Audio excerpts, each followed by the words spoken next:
Bonjour à tous et bienvenue sur Crypto Signal. Aujourd'hui, on va regarder les chiffres de l'inflation pour le mois de avril, c'est-à-dire qu'on va faire l'analyse habituelle, celle qu'on fait en début de mois par rapport tout simplement au CPI. Quel pourrait être le CPI? Je crois qu'il sort le 15 mai ce mois-ci. Donc ça va être la principale majeure partie du travail de cette vidéo. On va bien sûr également, comme d'habitude, regarder la structure sur BTC, etc.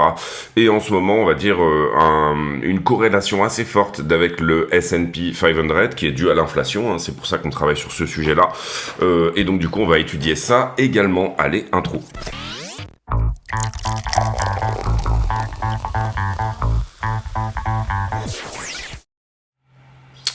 Alors, BTC face au dollar en 4 heures.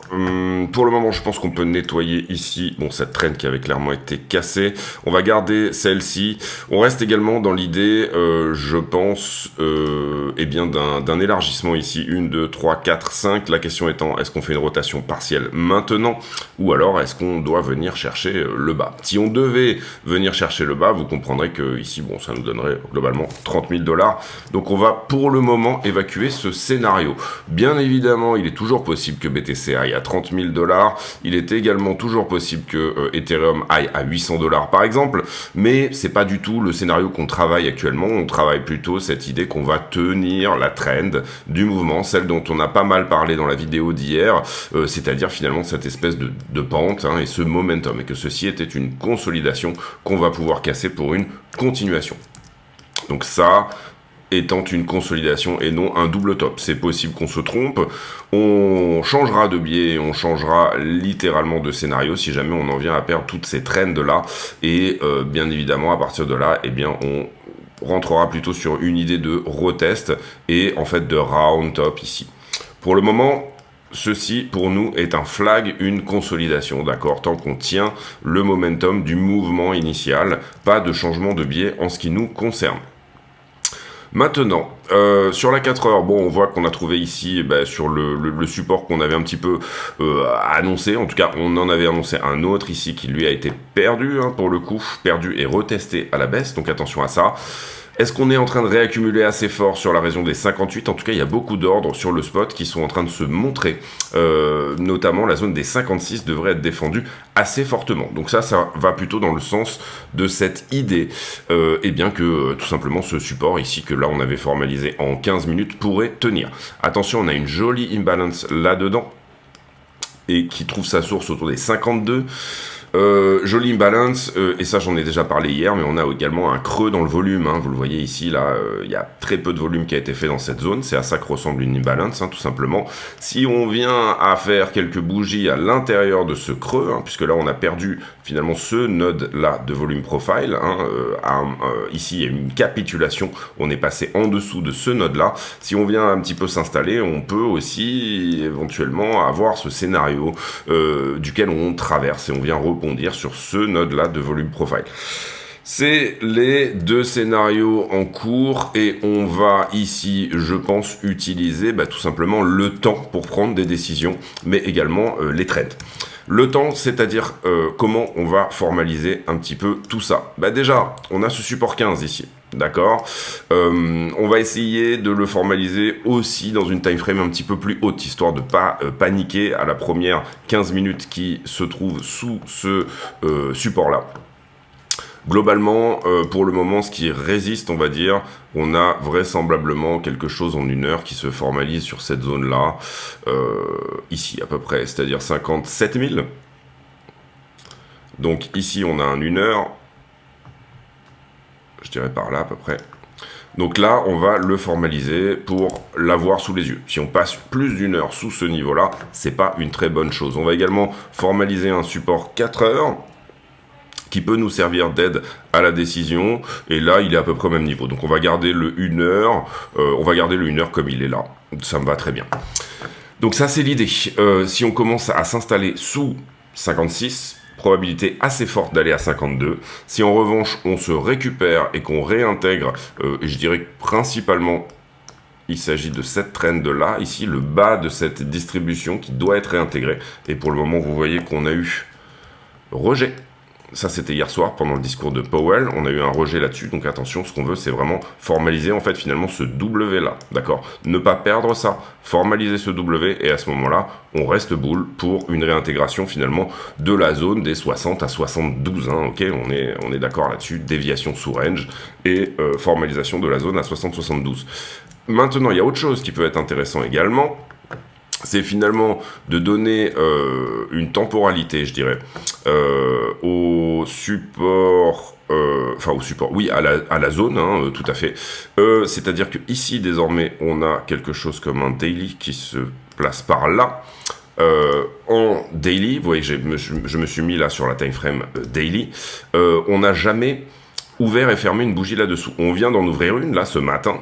Si jamais ce soir on réintègre 60 588, c'est très boule, c'est-à-dire qu'on tient finalement ce support daily qui est là. Vous voyez ici, on n'est pas très loin, hein, là il faut faire preuve d'un petit peu de... Sinon on pourrait le mettre en 3 jours, etc. en weekly, mais l'idée c'est quand même d'avoir quelque chose d'assez rapide. Finalement vous voyez que je me base sur l'ouverture d'hier qui était là, et si jamais aujourd'hui on ravale ne serait-ce que cette bougie-là pour remonter et clôturer au-delà de 60 500, on va dire que ce support daily est en train de tenir, on aura une très jolie mèche ici, et on pourra estimer que ceci était une prise de liquidité, d'accord ? Retest de la trend, prise de liquidité, test du niveau inférieur, et on repart vers le haut, probablement vers de nouveaux ATH. Donc, voilà un peu l'idée, vous le voyez ici, j'ai donné une temporalité à mon point bas et j'ai donné dans une time frame plus importante une temporalité finalement à mon support potentiel entre guillemets pour jouer cette idée d'une prise de liquidité et je dégage au-dessus.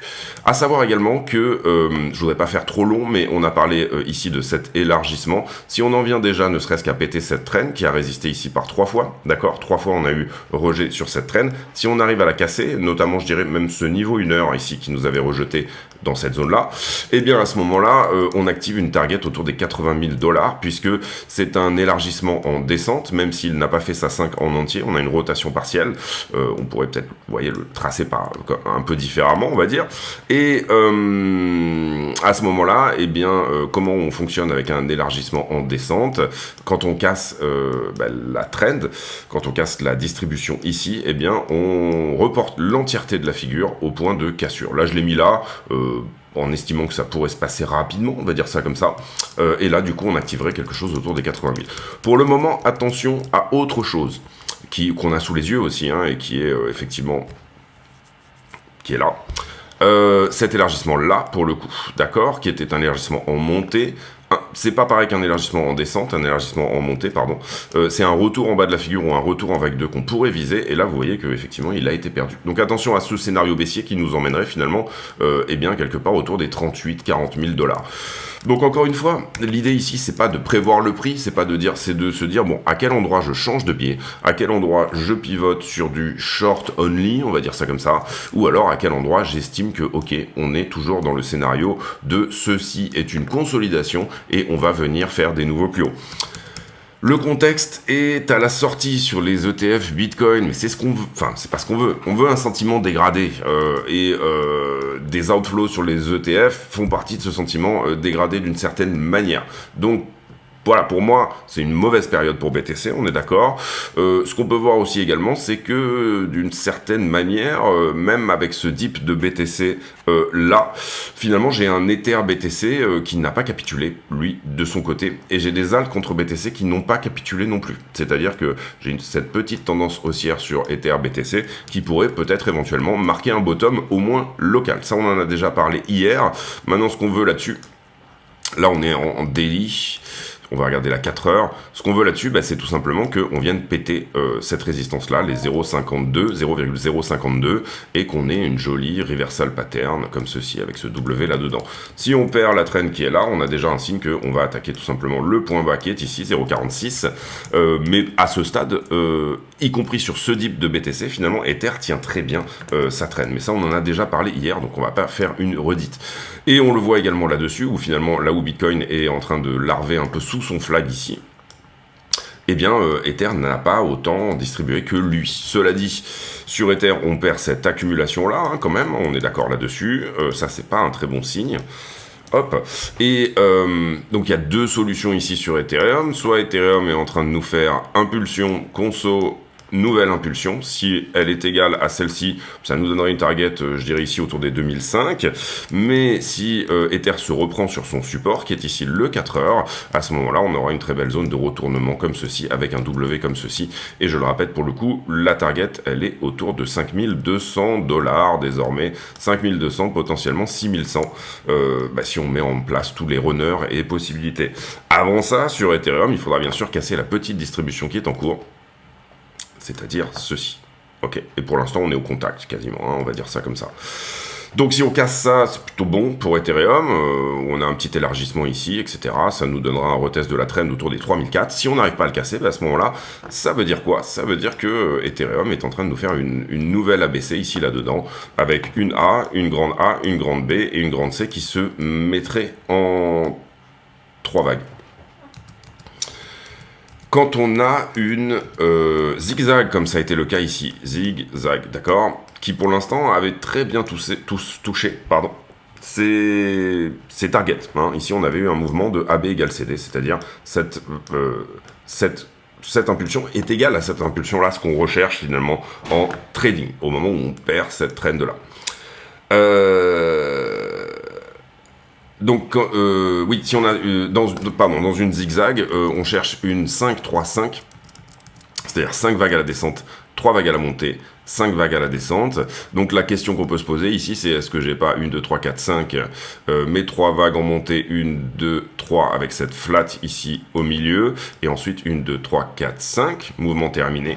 Ou alors, est-ce que je suis dans une 1, 2, 3, 4, 5 qui va être plus grande? Je pense que c'est ça un peu la question qu'on peut se poser ici.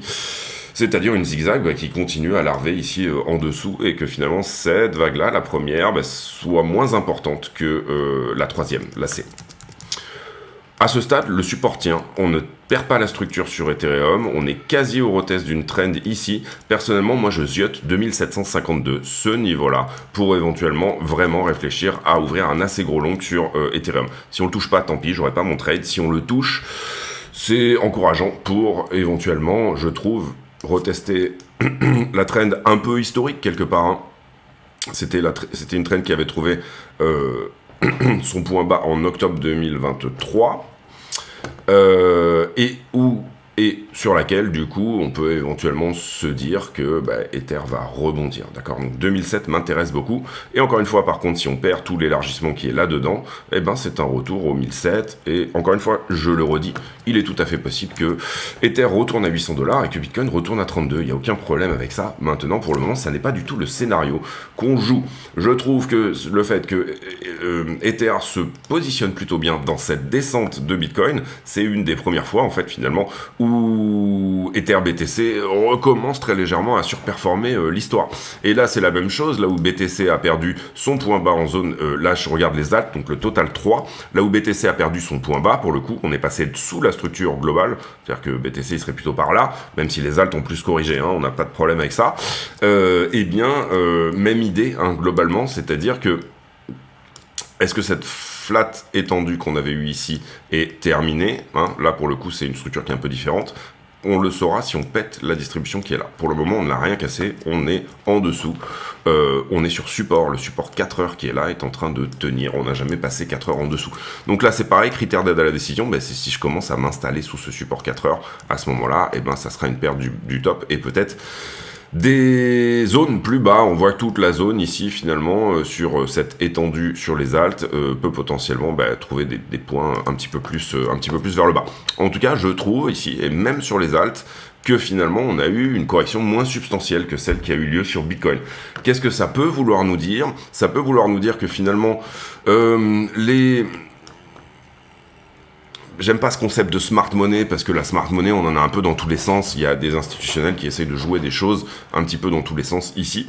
Mais globalement, cette idée que on a fait corriger le marché de Bitcoin pour avoir un gros dip sur les alts et sur Ether, mais que ça ne fonctionne plus. Ça commence à coûter trop cher, entre guillemets, de manipuler Bitcoin pour que tout le marché fonctionne. Ça veut dire qu'il y a une résilience du marché risk-on, les altcoins, à la perte d'un asset qui lui est risk-off. C'est un petit peu comme si Admettons sur le marché action, je regarde pas beaucoup moi l'indice du dollar, le Dixie, pour trader Bitcoin. C'est pas quelque chose qui m'intéresse. Je regarde plutôt la stablecoin dominance en l'occurrence. Mais sur le marché action, vous aviez finalement un Dixie qui lui, est en train de monter assez fortement, alors que le marché action est lui aussi en train de monter. Une forme de divergence, si vous voulez. Là à l'inverse, où un Dixie qui corrige fortement et un marché action qui lui corrige moins en fait finalement.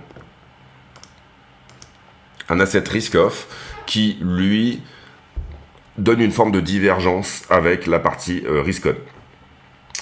Globalement, je trouve, et c'est pour ça qu'on va parler beaucoup d'inflation aujourd'hui, on va juste regarder la dominance, et là c'est pareil, c'est un petit peu la même chose qu'on est en train de dire, c'est-à-dire que pendant une chute du BTC, j'ai une dominance qui diminue. Ça revient à dire la même chose de ce que je vous ai dit déjà auparavant, c'est-à-dire que le setup sur les altcoins, si on repart vers le haut, pourrait être encore plus explosif vers le haut. Quand on a cette forme de divergence, on peut aussi se dire, le marché passe d'une certaine manière risk-off parce que la correction a été tellement importante. Le marché passe risk-off malgré le fait que l'asset risk-on, donc Bitcoin en l'occurrence, est en train de corriger. Vous voyez qu'on a perdu ici sur la Bitcoin dominance cette trend-là. Donc on a des fortes chances d'aller visiter ce niveau-là, les 53%.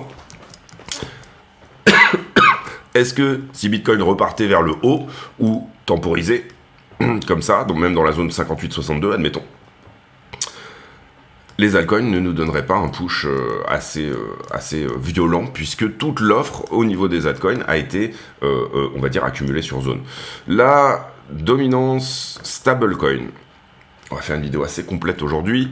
Alors, en l'occurrence, on prend ce niveau-là. Attention, il est bouffé sur le 4 heures. On a aussi, on va nettoyer un petit peu, puisque là on avait des choses.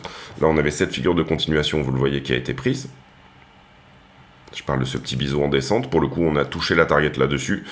On n'a pas eu le flag qui était celui-là, d'accord, éventuel. Et vous voyez que on est très similaire à la structure inverse de BTC finalement. Si je retire ici un petit peu le flag, on va essayer de garder quelque chose de très parallèle à ce qui s'est fait en haut. Ici, je parle. Si je fais un pomme C, pomme V, vous voyez, je garde le parallélisme de cette droite et on est à peu près aligné avec ça. Donc, soit on se fait défoncer par le haut de cette figure, c'est-à-dire que là, on vient péter finalement cette accumulation-là sur la stablecoin dominance. Je vous rappelle qu'on veut que la dominance stablecoin soit baissière pour que les cryptos soient haussières. Soit on met en place effectivement une très grosse structure de retournement. On avait ici quand même un signal sur ce W-là, on a eu un W qui a été parfaitement retesté en plus et qui nous donne une continuation. Ça nous dirait plutôt que la stablecoin dominance va se pointer vers les 8%. Mais si on rejette sur la zone actuelle, et bien à ce moment-là, on garde cette idée éventuelle que la stablecoin dominance ne touchera pas cette target-là et qu'on va avoir une continuation baissière. Attention, d'une certaine manière, on a quand même plutôt l'impression ici que les impulsions se font vers le haut sur la stablecoin dominance et que les corrections se font vers le bas. Les corrections sont larvées, les impulsions sont très violentes et ça nous donne finalement des impulsions qui sont plus violentes que des corrections larvées. Deuxième chose, la stablecoin dominance est bien entendu en tendance haussière, ok. Donc on n'a pas ici de retournement de la stablecoin dominance vers le bas. Donc ça correspond à nous dire une nouvelle fois, on est contre tendance. En jouant du long, on est littéralement contre la tendance, mais c'est là qu'on a aussi parfois les meilleurs retours. Ce support 4 heures, enfin cette résistance 4 heures, on peut l'enlever. Si je la remonte, je pense qu'on ne tient pas quelque chose ici. Non, même en essayant d'avoir ici, vous le voyez, ce petit pic, si on la remonte, on va être obligé directement de la remonter quelque part par ici, d'accord, là où on a trouvé un petit peu. Donc on remonte ça là, si on passe 4 heures au-dessus de ça, c'est pas bien. Si on passe, si on se fait rejeter par le haut de l'accumulation, c'est bien. On voit par contre que, et là il faut pas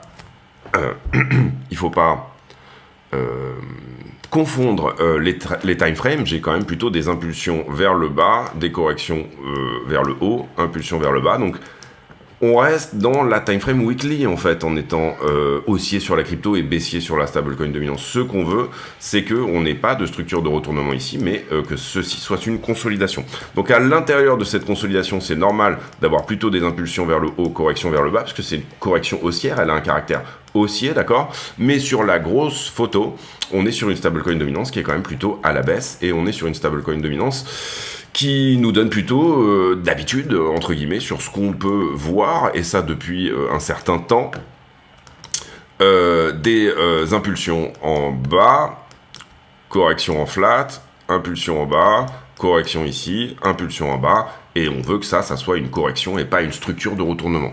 À quel moment on peut dire que c'est une structure de retournement? Malheureusement, il va falloir attendre ceci, ok? À partir du moment où on passe les 8% de dominance sur la stablecoin, vous voyez qu'on a une forme de retournement de la structure, d'accord?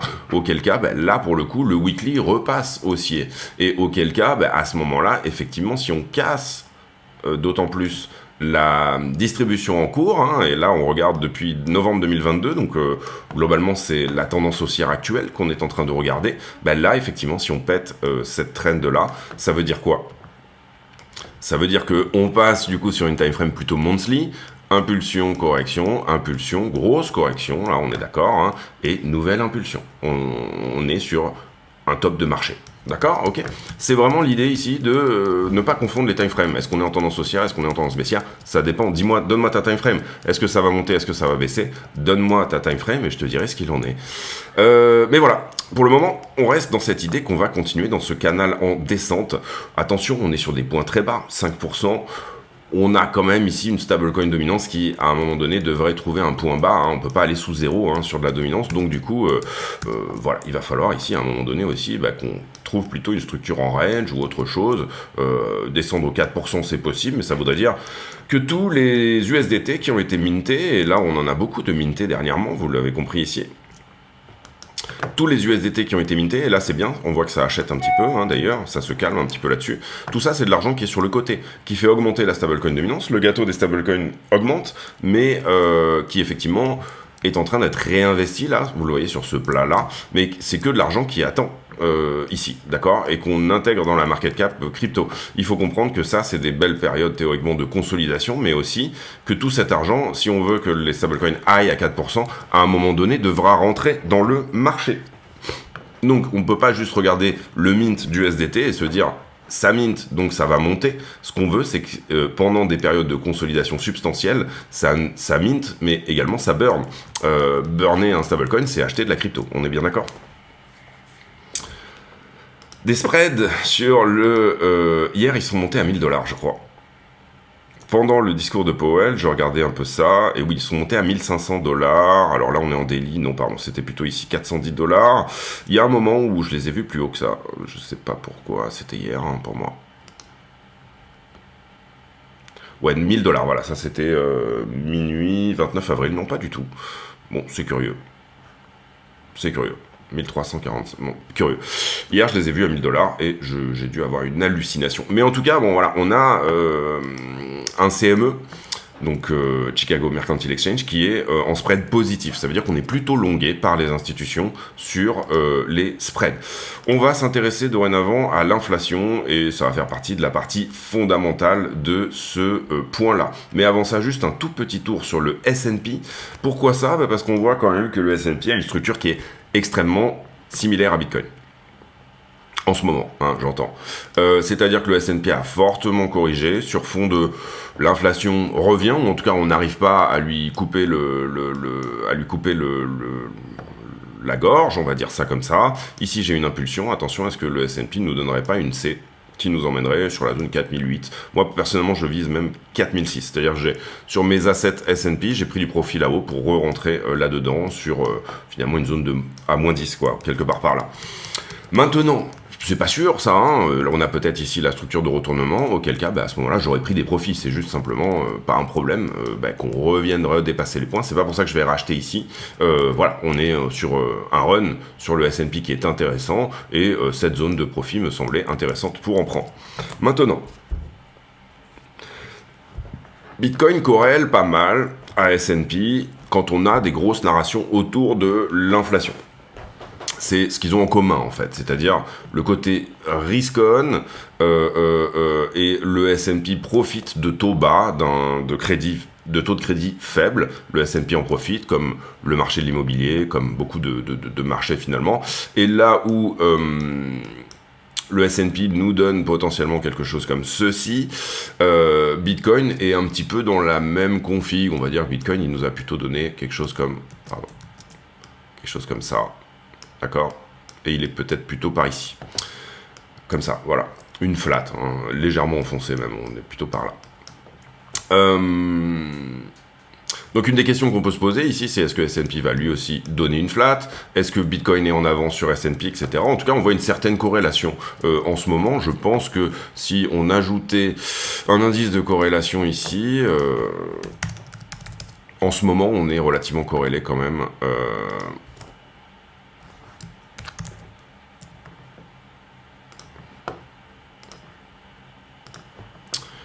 Donc vous le voyez ici, alors on a pas mal, voilà, dernièrement on est à 0,50 de corrélation, c'est-à-dire corrélation assez forte. On a eu des corrélations inverses, notamment ici, vous le voyez, quand on est dans le rouge, on est en corrélation inverse. Quand on est à 0, on est en 0 corrélation, et quand on est tout en haut, ici, corrélation assez forte. On a eu beaucoup de corrélations dernièrement sur S&P, vous le voyez que depuis finalement janvier, on est assez fortement, on est quasiment jamais en corrélation inverse, sauf sur des événements internes à la crypto. Ici, 25 mars, il faudrait voir ce que c'est, mais ça correspond très certainement à un moment où on a eu quelque chose d'interne à la crypto qui s'est passé. Donc les événements endogènes à la crypto donnent parfois une décorrélation, mais en tout cas, le côté commun de l'inflation donne assez souvent une corrélation positive. Ce qu'on peut voir également hier, c'est que pendant le discours de Powell, le S&P est monté assez fortement, hein, il est remonté à 5100, il était à 5000 en début de discours de Powell, et il a ravalé totalement cette bougie-là. Donc on va voir ici comment ça se met en place. Est-ce que ça continue ou est-ce que ça se reverse? Dans chaque flag, vous avez une structure de reverse, que ça soit vers le haut ou vers le bas, un double top ou un double bottom. Vous le voyez ici qu'il y a un W hein, là-dedans. W ici et W là. La question maintenant, c'est est-ce qu'on rejette ou est-ce qu'on pousse plus haut?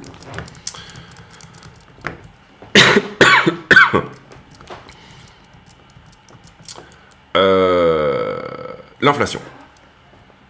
L'inflation. Donc on va regarder ici.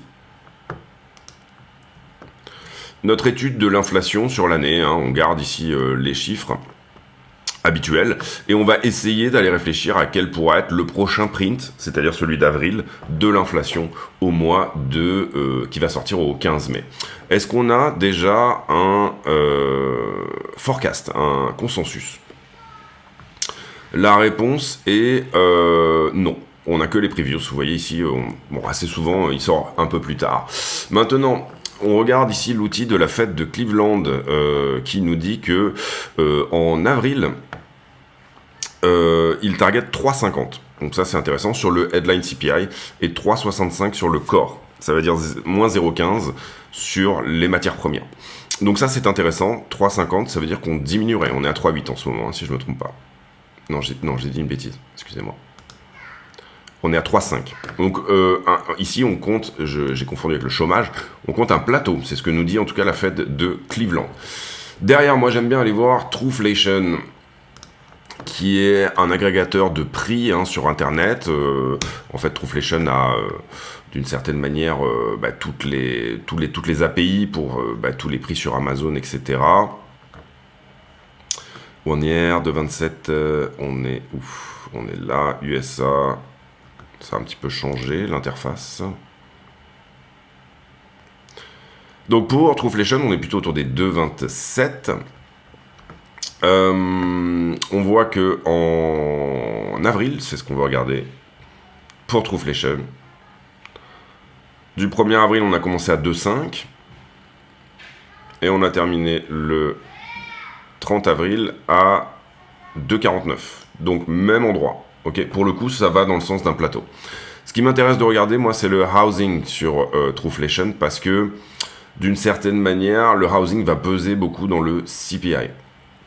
Et là, on regarde également du 1er avril. Le housing pèse 40% du CPI, 41%.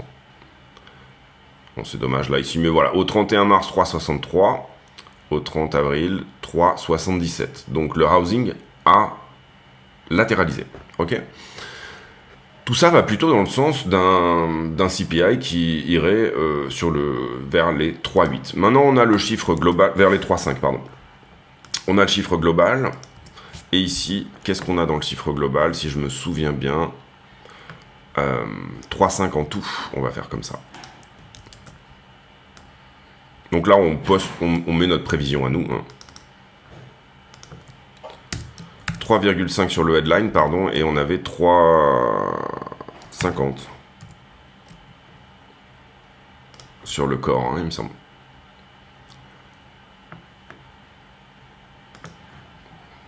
« 3,50 sur le corps, 3,65 sur le corps, pardon, et 3,50 sur l'autre. Donc ici, ce qu'on a, c'est ceci. 3,65, et finalement, ici, du coup, j'ai un moins 0,15. Diminution finalement.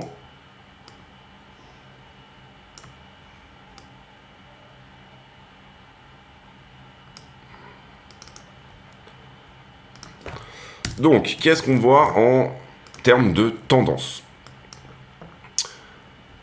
Alors, il faut bien comprendre. Ici, j'ai 3,5 en tout. On va zoomer un petit peu.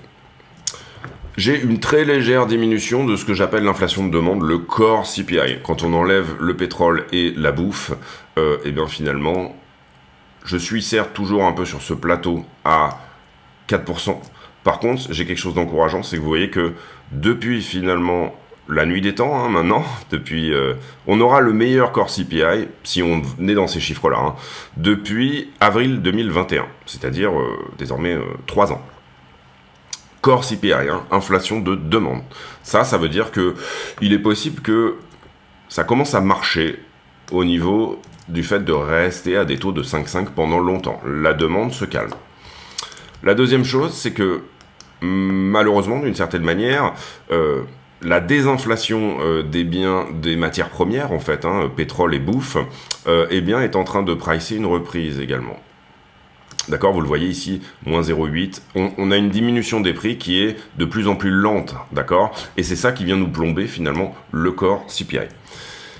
À partir de là, et ça c'est important, vous avez deux possibilités, deux phénomènes qui peuvent se mettre en adéquation, si vous voulez, voler ensemble, voler de concert. D'abord, le marché a besoin de pricer une récession, une diminution des chiffres économique, pour que finalement on ait ici une diminution plus substantielle du pétrole, etc. Ce qui va contribuer fortement à la baisse des prix et aider finalement le marché à revenir à 2%. Donc il y a une dislocation quelque part qui doit se faire, hein, et Powell en a parlé hier. Il aimerait bien que ça marche sans, mais là le problème c'est que, vous le voyez ici, on a un marché des commodities qui est en train de se reprendre parce que tout simplement il voit que les chiffres sont plutôt bons.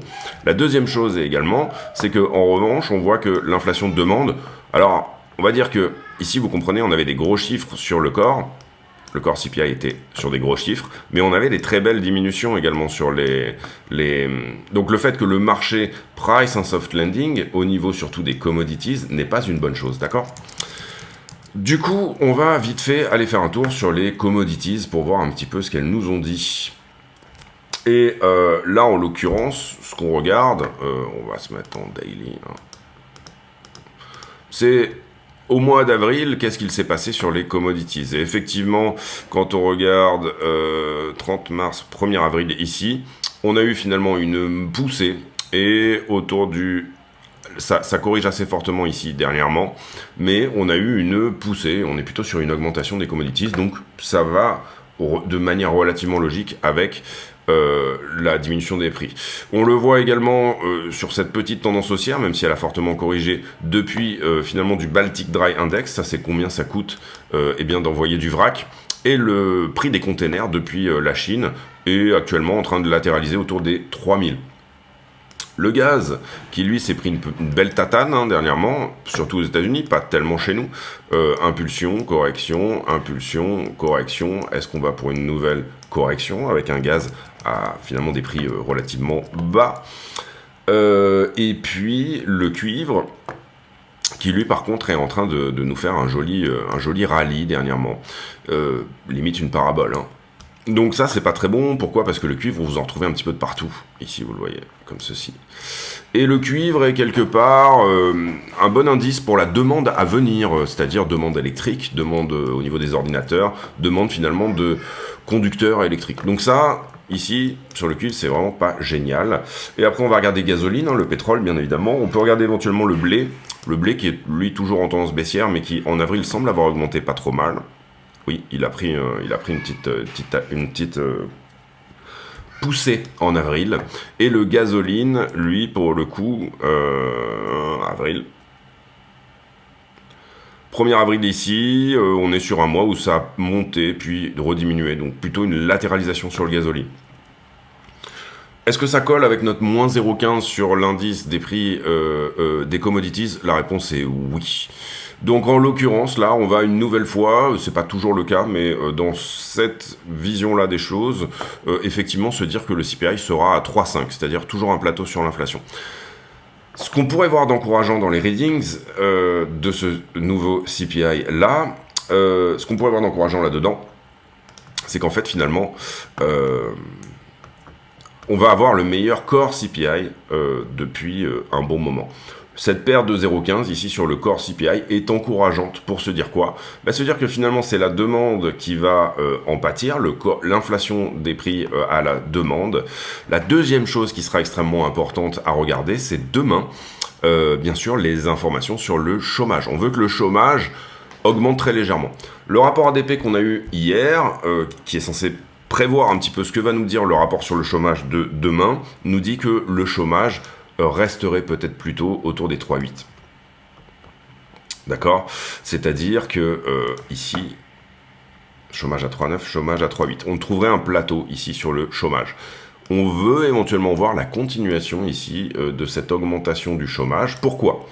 Parce que dans les chiffres, et on l'a vu sur le GDP, moi j'ai pas pris ça comme une très mauvaise nouvelle, le PIB finalement a diminué dans son augmentation, ce qui pourrait aider le pétrole à corriger également et aider l'inflation à retourner à la target de Powell des 2%.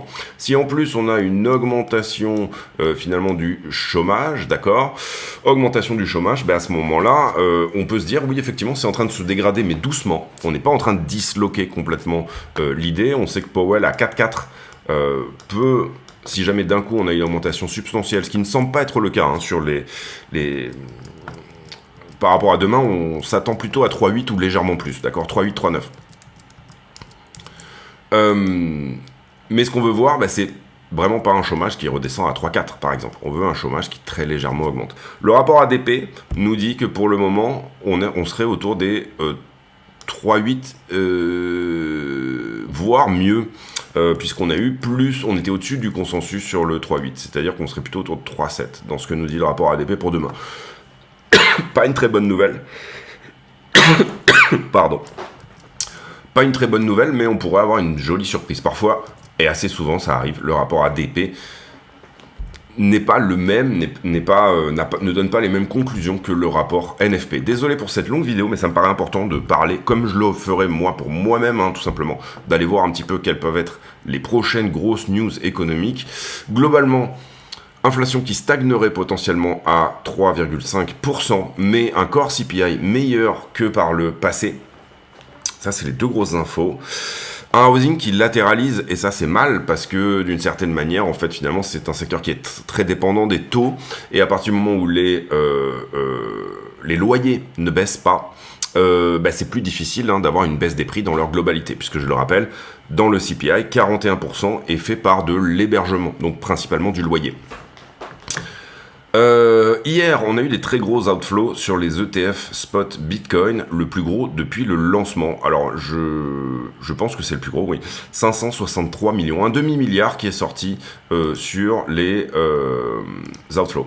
Ce qu'on peut regarder là d'une certaine manière, c'est sur la globalité, d'accord. On a quand même en tout 11 milliards qui sont sur les ETF pour le moment. Donc on a une sortie d'un demi-milliard, c'est beaucoup. Ça fait, je sais pas, un petit 5% de sortie, quelque chose comme ça, si je me trompe pas. Maintenant, en comparaison avec ce qu'il y a sur les ETF, ça correspond à pas grand-chose, mais c'est substantiel. Il faut bien comprendre que c'est une sortie hier extrêmement substantielle.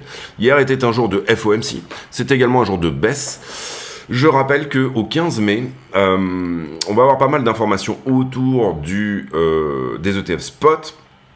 Notamment, ce qu'on veut savoir, nous, c'est est-ce que tous ces investisseurs à 11 milliards en tout, depuis le début et le lancement des ETF spot, sont des retail ou est-ce que ce sont des institutions? Et pour ça, on a une forme de métrique qui est le 13F. Chaque grosse institution est censée dire à la SEC qu'est-ce qu'elle a finalement comme asset. Et donc du coup, au plus on aura de monde dans ces 11 milliards qui relèveront du 13F, au plus on pourra se dire ce sont des grosses institutions et pas des retail. Au moins on aura de proportions de ce monde-là qui a rempli un 13F, au plus on pourra se dire ces gens-là ne dépendent pas du formulaire 13F, donc ce ne sont pas des institutions. Donc on pourra avoir au 15 mai ici une jolie métrique qui pourra nous dire principalement du retail ou principalement des institutions dans les ETF spot.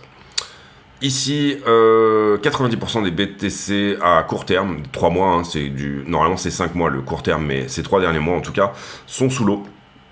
Donc on met les STH sous l'eau en ce moment, et c'est l'idée. Est-ce que pour autant, c'est ça qui va donner effectivement un mouvement de vente, un changement de main des BTC, un changement de main qui est voulu sous les 60 000 $, hein, une forme de capitulation, et puis on repart. En général, assez souvent, ça se passe comme ça. On va voir si ça va être le cas. Je rappelle que tous les bénéfices de la chaîne sont reversés à Mécénat Chirurgie Cardiaque. Aidez-nous cette année à sauver un autre enfant que Khalifa. Pour le coup, l'année dernière, c'était Khalifa. On paye 12 000 €, donc une opération dans sa totalité. En l'occurrence, l'année dernière, ça correspondait à plus que ce qu'avait gagné la chaîne sur l'année, très légèrement plus, mais on espère, et je suis en train de travailler pour des nouveaux partenariats, parce que c'est assez difficile en ce moment, les affiliations, puisque iBit et BitGet ont été blacklistés par l'AMF. Donc, à travailler sur des nouveaux partenariats éventuels, restez tunés, je pense que ça va sortir dans les jours prochains. On passe sur Wall Street Journal, on est déjà sur une vidéo quand même substantiellement assez longue. Ici on en a parlé déjà, les plus gros outflows on en a parlé également. Ici pareil, on parle également de gros outflows sur les ETF, gros outflows sur les ETF également ici. Des mineurs de charbon aux US qui utilisent un excédent de puissance pour miner du BTC. Ils ont gagné 61 coins en 2021. Et ici, on a parlé hier assez longuement du discours de Powell. Globalement, oui, voilà, pas de stag ou pas de flexion. Donc du coup, on va dire que si on fait un résumé, hein, pour ceux qui n'ont pas vu la vidéo d'hier, c'est très rapide, ça va être très rapide, mais globalement, Powell a dit... Pour moi, il n'y aura pas de hausse. Pour moi, l'inflation va baisser avant la fin de l'année. Et il n'a pas vraiment fermé la porte à un pivot, des coupes de taux pour juillet et septembre. Il a vraiment pas fermé la porte à ça. Maintenant, donc on a eu un Powell qui était plutôt dovish. Maintenant, il a dit qu'il serait data dependent, comme il le dit depuis excessivement de temps. Donc du coup, ça va se passer au niveau des data.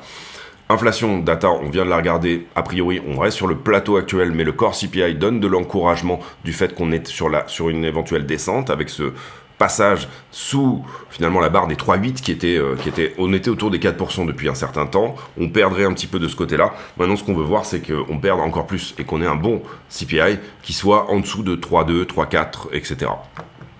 Pour le moment, on table sur 3,5. Donc un CPI neutre, je dirais, quelque chose comme ça. Et bien sûr, vendredi, demain, ce sera à 14h30 chez nous, en France, le rapport sur l'emploi. On passe à la liquidité. 198 millions de liquidés hier, à peu près 120 millions sur Bitcoin et Ethereum. On est plutôt dans la normalité. Là où c'est intéressant, c'est que vous voyez que BTC, ETH ont liquidé du long, et finalement, les altcoins commencent à liquider assez fortement du short. Ça explique aussi cette idée que les altcoins se maintiennent plutôt pas mal, ou en tout cas, on a du monde qui veut shorter les alts, et ça, c'est intéressant. intéressant pour le marché, pour se reprendre. Carnet d'ordre, bah, vous voyez que ça blinde assez fortement ici, et ça s'est passé cette nuit, ce matin, d'ordre entre 56 et 57, ça c'est une très bonne chose. Il va falloir un paquet de momentum si on veut passer au travers de finalement tout ce mur d'achat. Est-ce que c'est un vrai mur d'achat? Est-ce que c'est du spoofing? Pour moi, c'est trop près du prix pour être du spoofing, c'est-à-dire que là on est sur des gens qui veulent vraiment acheter. Maintenant, bon, si on voit que ça baisse et que ces ordres s'annulent, spoofing, c'est des faux ordres hein, pour vous faire croire qu'il y a effectivement un mur d'achat, mais qu'en fait il n'y est pas. Pour moi, ils sont trop près du prix. C'est-à-dire que du spoofing, là, ici, à 5-6 000 $ en dessous, oui. Pour le coup, vous avez le temps de voir venir. Maintenant, je pense pas ici, encore une fois, que tout ça soit algorithmé. On a des vraiment jolis murs d'achat ici, hein, 55, finalement de 56 à 57. Très forte volonté d'achat d'une partie du marché. On reprend les marchés en levier. En l'occurrence, ici, on a pris ce niveau-là. Globalement, depuis qu'on a fait la vidéo, j'ai un prix qui est descendu ici avec un funding qui est monté. Attention, parce que j'étais un peu... Non, pardon. J'ai été shorté sur toute cette zone-là. Ici, derrière, j'ai un prix qui descend, ça nous ramène le funding en zone négative, plutôt une bonne chose, plus de shorteurs que de longueurs sur le marché. Là, je vais dans le même sens, et ici, je vais en sens inverse, c'est-à-dire que on a également un point de short à prendre sur le niveau actuel. Est-ce que pour autant, on n'a personne sous cette structure-là ? Globalement, j'ai une structure qui semble plutôt en montée ici, j'ai un funding qui semble plutôt à la descente, donc je dirais que non, c'est pas substantiel. Par contre, vous le voyez, on avait mis un 2 pixels ici à 55 000, donc un 2 pixels ça veut dire beaucoup de liquidité, à 55 500, est-ce que c'est pas finalement le but? Faire un petit tour sur la structure à 55 000, se reprendre et la repartir. On va voir. Par ailleurs, on sauve ça et on passe sur les bulles de liquidité. On voit effectivement qu'il y a un petit peu de monde sous la structure, ça on en avait déjà parlé hier. Hein. On est venu reprendre une partie quand même de ces positions, ça c'était après la vidéo. Il en reste un tout petit peu, mais sur ce point-là, on voit qu'on est assez peu longué, et assez peu longué sur cette petite montée-là. Maintenant, on manque un peu de liquidité intermédiaire pour faire le pont, le lien avec la boîte de liquidité qu'on aura ici à 59,7. Belle boîte de liquidité ensuite jusqu'à 63,2 et puis ainsi de suite, hein, si le prix veut bien venir à short squeezer, ce que pour le moment, il se refuse à faire, il n'y a pas de souci avec ça. Pour le moment, quand on liquide du short, on liquide que les grosses positions, mais on ne vient pas faire le vrai move. Ici, sur Ethereum, même conclusion, manque un peu de liquidité intermédiaire. On a été finalement assez peu shorté sur la descente, enfin en tout cas à la suite du pic du discours de Powell. Et puis, belle boîte de liquidité jusqu'à 3100 et peut-être potentiellement au-dessous. On va étirer un peu les time frames ici. La One Week est nettoyée. Maintenant, on commence à, comme on larve un peu en bas, on commence à laisser rentrer du long. Donc c'est ça qui fait qu'on peut peut-être se dire que venir toucher les ordres d'achat qui sont là-dedans et trouver un plus bas, je dirais autour des 55, peut-être potentiellement 55,5, vous voyez que là on a un très très beau mur, est possible. Pas le scénario privilégié, mais 55,5, vous voyez que là on nettoie une dernière fois la weekly et après par contre ça peut partir très fort vers le haut. À voir, encore une fois, en tout cas sur la liquidité, le fait qu'on larve en bas ici, ça laisse du temps à du monde pour rentrer, ça n'est pas une très bonne nouvelle. Maintenant on voit que le funding est négatif, etc. Il y a des choses au-dessus, probablement des hedges également, hein, de position, des gens qui achètent au spot et qui en même temps ont shorté la zone des... Finalement les deux grosses poches ici sont entre 71 et 75, et entre, oui c'est ça, 71 75, et entre 65 et 69. Entre-temps, on a assez peu de gens qui ont short ce mouvement. On est venu cueillir, parce qu'on avait larvé ici un peu sur cette zone-là, toute une partie de ce qui s'était mis sur la 1 mois. Là, on recommence à éventuellement avoir un petit peu de liquidité en dessous. Donc, aucune certitude que le rebond va se mettre en place à partir de maintenant. Personnellement, le sentiment que ça donne ici, quand on voit le carnet d'ordre,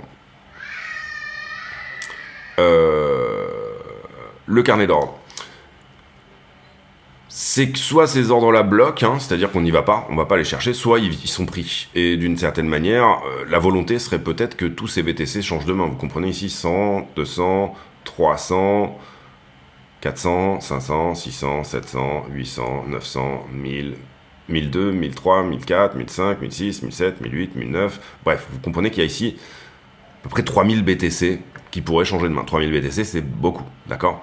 Donc en achat au spot, et là, ne serait-ce que même sur ce mur-là, on en a quasiment 1000, d'accord? 3-4 000 BTC, soit souvent ces ordres font aimant, soit ils repoussent. C'est-à-dire que en fait, vous avez des gens qui achètent market juste avant, etc. Et la smart money, entre guillemets, n'arrive pas à faire toucher ces ordres-là.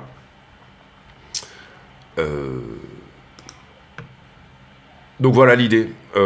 Sur la 1 mois, principalement, je vois les choses comme ça. C'est-à-dire, soit on passe sous la structure et très vite on se reprend parce qu'il y a une volonté d'achat quand même assez forte sur la zone des 53 à 57, on va dire ça comme ça. Et on se reprend extrêmement vite, extrêmement fort, extrêmement bien. Soit, eh bien, on n'y va pas. Et sur la One Week, sur Ether, même constat. Pas de pont pour la liquidité intermédiaire qui se trouve entre 3000 et 3100, mais elle est là, elle est forte. Sur Ether, j'ai pas regardé le funding, mais il est négatif, d'accord, donc ça c'est bien. Et à l'inverse, après, on a des périodes, mais qui tiennent plutôt à du bear market en fait, où on a énormément de funding négatif et énormément plus de shorter que de longueur. Les outflows sur les ETF sont peut-être un signal qu'on va rentrer dans une période un peu plus noire, un peu plus sombre pendant un peu plus longtemps, mais à ce stade, si on doit rester sur une tendance haussière, je parle pas nécessairement de bull run encore, parce que pour moi, s'il doit y avoir bull run, on est encore au printemps de la crypto, on est encore sur, c'est pas l'été de la crypto. L'été de la crypto aura lieu quand il y aura une baisse des taux. Mais d'une manière générale, on aura les réponses ici assez rapidement. Ce que nous dit le marché, c'est qu'il nous dit, moi j'avais mis dans mes petits papiers qu'on allait pivoter en juin. Les datas, finalement, n'ont pas été dans mon sens de ce pivot en juin. Donc aujourd'hui, je suis obligé de réajuster mes prix. Je parle du marché dans sa globalité. Je réajuste mes prix tout simplement en me disant que le pivot aura lieu. Donc vous le voyez ici, maintenant on a 85% du marché qui, au travers de ce sondage, nous dit, pour moi, il y a 85% de chances que Powell nous donne une nouvelle stagnation des taux pour juin. Le marché en juillet pense la même chose pour 2 tiers, c'est-à-dire qu'il ne voit pas un pivot en juillet. Et là, par contre, à partir de septembre, on commence à avoir cette idée d'un pivot pour une majorité du marché. Maintenant, donc le marché est obligé de décaler cette idée qu'on allait pivoter en juin jusqu'à septembre, ce qui veut dire 3, 4, 6 mois de conditions dégradées, ce qui veut dire qu'on est obligé de mettre ça dans les prix. Ce qui veut dire que Bitcoin corrige, en tout cas si on se base sur l'inflation, et le S&P également corrige. Et finalement, on avait un dollar, pour analyser rapidement Dixie, qui était en train de pricer le fait qu'en fait on allait d'une certaine manière pivoter à un moment donné. Donc le dollar était globalement un peu positionné baissier. Mais d'une certaine manière, il est en train ici de nous donner un petit retournement, plutôt une consolidation, quelque chose qui finalement nous dit que là on est sur une zone où on ne sait pas trop, d'accord? Donc même dans la visibilité que nous donne le dollar en monthly, cette visibilité, elle est de dire en fait, si j'ai des taux qui sont hauts, j'ai plutôt intérêt à avoir du dollar et, entre guillemets, prêter au gouvernement américain. C'est plutôt que de prendre le risque d'être sur les marchés, d'accord? Donc c'est ça qui fait cette espèce de pivot depuis notamment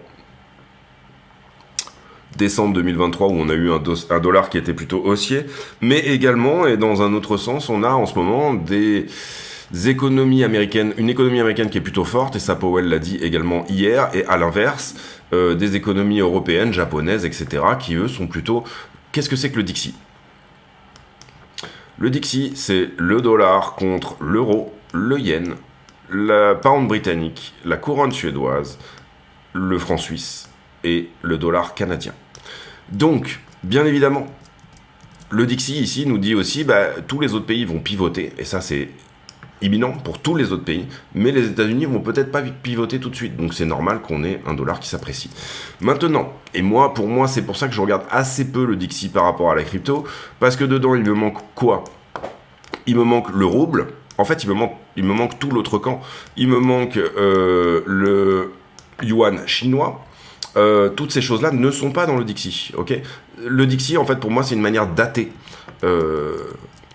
d'il y a 10 ans et plus, et peut-être même encore plus, finalement, finalement, à la limite, je préférais même regarder USD par rapport à franc-suisse, quelque part, pour savoir si on est risk-on ou risk-off sur les US. Bref, vidéo assez longue, encore une fois, mais je crois qu'on a bien fait le tour de pas mal de choses. On va sur le prix, on fait la conclue de cette vidéo, maintenant qu'on a regardé tout ce qui était liquidité, macro, inflation potentielle en ce qui concerne le mois d'avril. Les chiffres vont sortir dans 15 jours, donc on a un peu d'avance sur tout ça pour éventuellement établir finalement des scénarios. Pour moi, on est sur un marché d'incertitude. Juste avant ce FOMC, bon, on a capitulé. C'était probablement la volonté de certains pour finalement cette idée qu'à partir du moment où on perd 60K, ce qui semblait finalement être le support, et ben à ce moment-là, ce passage, cette purge sous le support, en fait finalement donne une forme de capitulation de la part du marché. Je pense même qu'on peut peut-être le voir sur alors c'était hier, peut-être qu'on va le verra pas encore. Le NUPL, non, Realized Profit and Loss, sur les pertes et profits réalisés, NRPL. Et non, on n'a peut-être pas la journée d'hier, on va voir. 1er mai. Sur Glassnode, hein. On a la journée d'hier, et effectivement, il y a des pertes. On est sur un point négatif, comme on était ici et comme on était ici. Maintenant, j'appelle pas ça une capitulation non plus. Théoriquement, en bull market, hein, notamment, on le voit là, si on doit rester sur une tendance haussière, j'entends, ceux qui devraient capituler ne capitulent pas. Vous le voyez, c'est le cas ici. Très léger retest, quelques personnes qui vendent à perte, ici même chose, ici même chose, ici même chose, ici même chose. Les capitulations ont plutôt lieu sur des gros épisodes, comme là on avait fait 60 000 à 30 000. C'est possible qu'on y aille, hein. Encore une fois, c'est pas l'idée ici n'étant pas... Mais d'une certaine manière, depuis qu'on a ici réamorcé un petit peu ce moment, à part ça, cette capitulation-là est extrêmement bizarre. Elle tient, à mon avis, à une personne qui a vendu fort en se disant, bon, j'accuse ma perte. Il avait acheté beaucoup plus haut ici et il s'est dit, je sors. On est, donc là, vous comprenez qu'il y a une perte accusée de 20 milliards de dollars. Donc là, c'est, on va dire, un épisode légèrement douteux. Mais, hormis celle-ci, vous voyez que ici, les capitulations sont peu nombreuses. On est plutôt au retest du zéro. Parce que le Net Realized Profit and Loss, il s'agit du... On-chain, on sait à combien ont été achetés les coins, et si jamais on se met à les vendre, on-chain, on connaît votre prix de revient.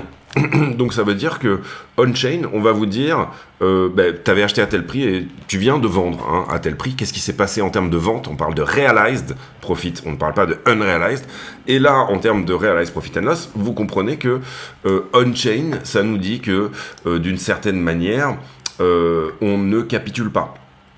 Et là, on est quand même sur un épisode de capitulation, il n'y a pas de problème avec ça, on voit que c'est quand même dans le rouge, ça vend à perte, c'est ce que veulent, c'est une machine à laver, le marché des cryptos, donc c'est ce que veulent. On a 1 milliard de pertes qui sont accusées hier, dans les coins qui sont vendus, et c'est pour ça qu'on disait tout à l'heure, on a mis sous l'eau les gens qui ont acheté il y a moins de 3 mois, et là on les met littéralement sous l'eau et on les fait vendre à d'autres personnes. Ces autres personnes peut-être potentiellement qui réaccumulent une partie de l'offre. Maintenant on va voir, est-ce que on est plutôt sur ce type d'épisode de marché, puisque là vous le voyez également, il y avait pas de capitulation ici, et par contre on a eu une très forte capitulation là-dedans. S'il devait y avoir une très forte capitulation, elle se matérialiserait quand même plutôt par une baisse extrêmement substantielle du prix, et très rapide, d'accord? C'est-à-dire... Typiquement, cette perte de 50% par exemple, qui encore une fois reste toujours possible, ce passage de 60 000 à 30 000 dollars reste possible. Et quand je prends, et on va pas faire de conclusion sur les petites TF, on va faire une conclusion plutôt sur les grosses TF aujourd'hui. Quand je prends la structure dans sa globalité, ok. Donc là, ce dont on parlait on-chain, c'était ça. Quand je prends la structure dans cette globalité, vous comprenez que si je dessine ça, c'est pas notre scénario, encore une fois, privilégié, mais il est possible qu'on en switch à un moment donné. Mais si je dessine ça, je dessine quoi? Épaule, tête, épaule inversée. Target magnifique. Ta séance. Target magnifique, même si j'oublie cette épaule-là. Ta séance, d'accord? Et dans ce sens-là, il se pourrait que, en fait, finalement, vous avez ici votre... Et cette structure, elle est magnifique. Et les ETE, en général, donnent des très jolies choses derrière. Maintenant, prenez, je me mets là, j'affiche la target ici, je la place là.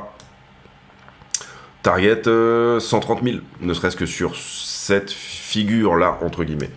Donc, ce qu'on peut se dire ici, et dans cette zone-là, c'est oui, c'est possible qu'on purge et qu'on fasse capituler tous les acheteurs ici, finalement, de la zone des 60 à 72, à un moment donné. Cette purge, si jamais elle doit se faire, c'est un retour sur... excusez-moi, du coup, on est en régular, mais... en log ici, c'est un retour sur la trend la moins agressive. Hop. Par là, ok, 40 000 $.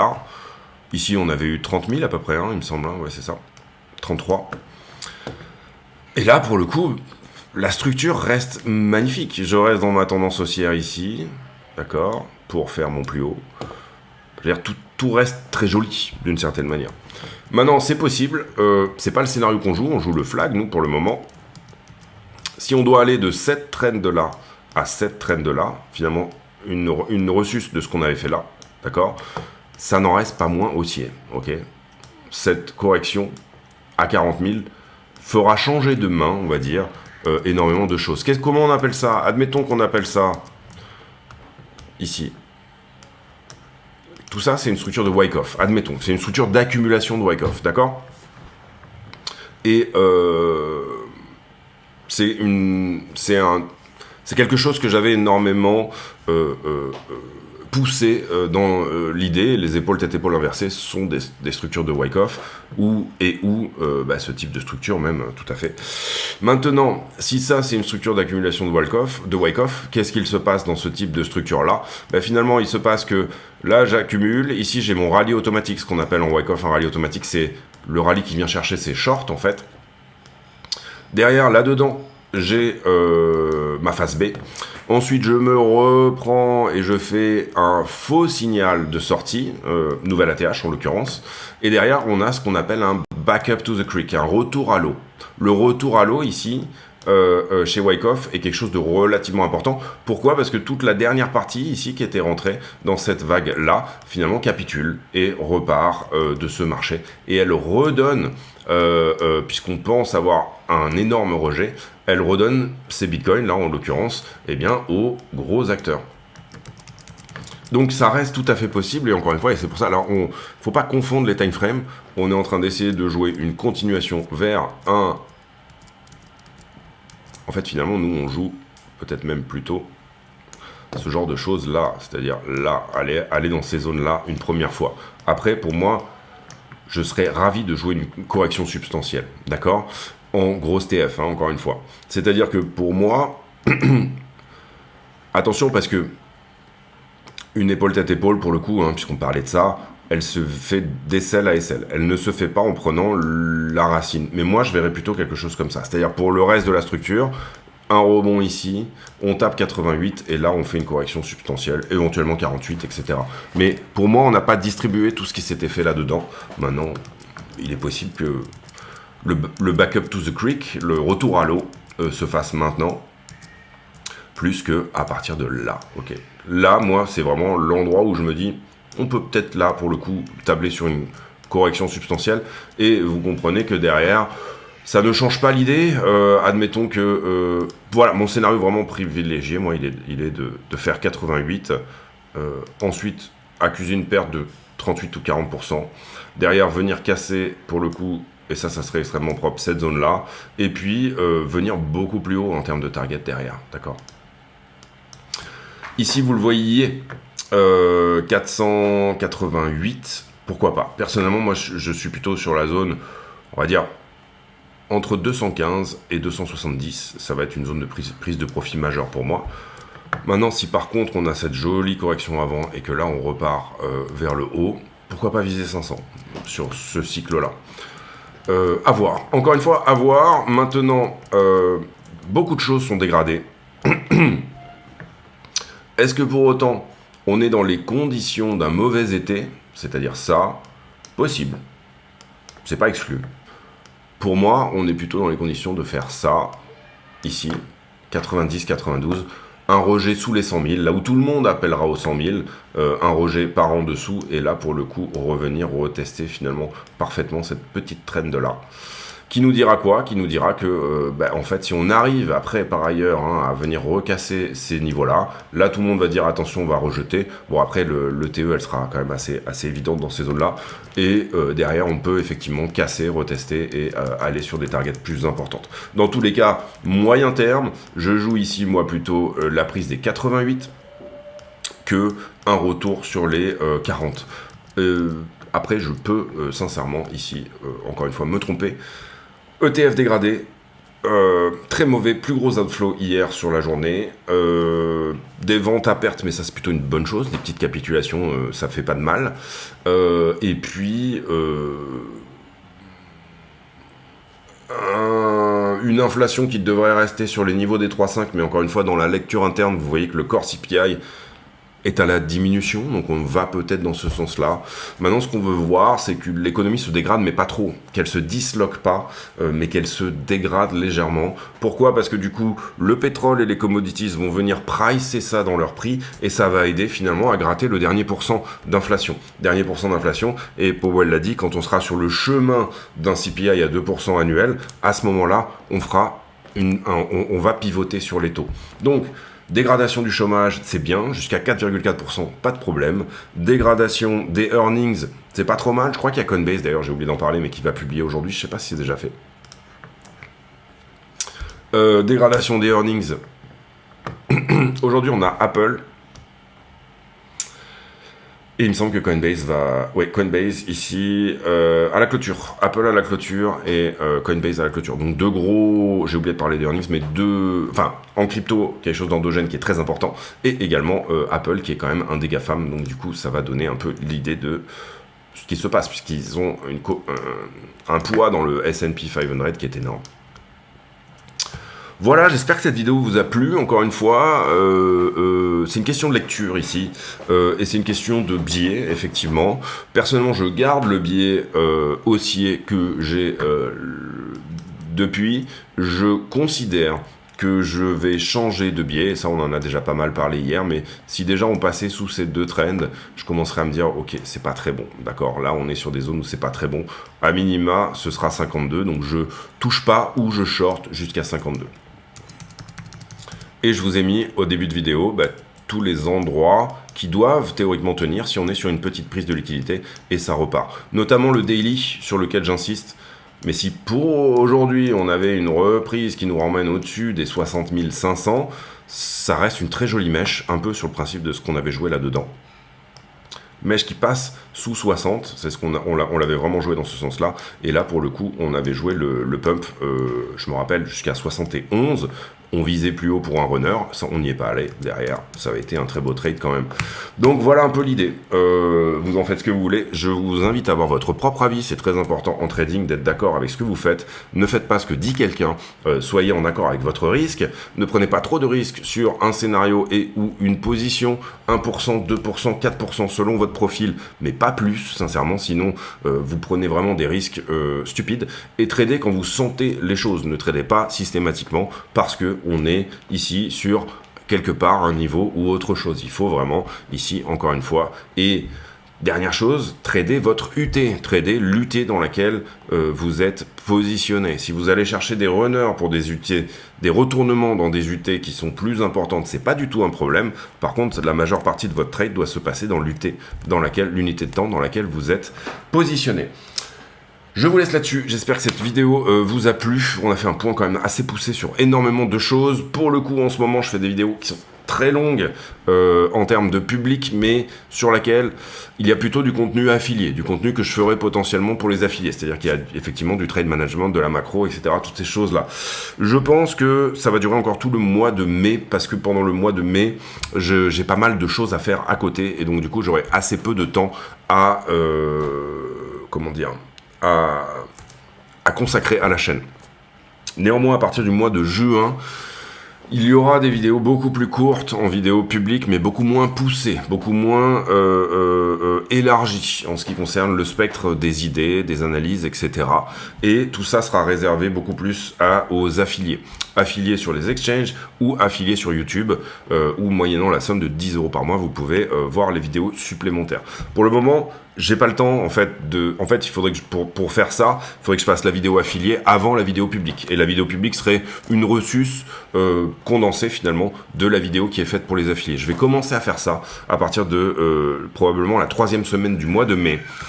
Donc du coup, ça sera beaucoup plus condensé pour les vidéos publiques, mais moins précis. Et donc du coup moins didactique surtout, voilà, ça sera plutôt vraiment un condensé, encore une fois, et je pense qu'il y aura moins d'évocation des scénarios potentiels que personnellement j'apprécie ou je mets en place. Ce sera plutôt, encore une fois, réservé également aux affiliés. En tout cas, vous avez un avant-goût de ce que... il va être proposé aux affiliés bientôt. Tout ça va se mettre en place encore une fois. Sur le mois d'avril, j'ai vraiment pas eu un mois facile. Il a fallu que je fasse énormément de choses à côté. Ça va être le cas aussi au mois de mai. Avril-mai, pour moi, c'est mes 2 pires mois de l'année. Parce qu'il y a les impôts principalement. Et puis, pas mal d'autres choses par ailleurs. Donc, beaucoup de paperasse. Maintenant, on se retrouve demain pour une nouvelle vidéo, et d'ici là, portez-vous bien. J'ai pour habitude en fin de vidéo de poser une question à la con, c'est-à-dire une question qui n'a rien à voir avec le prix du Bitcoin, mais qui nous permet de converser de choses et d'autres. Et là, en l'occurrence...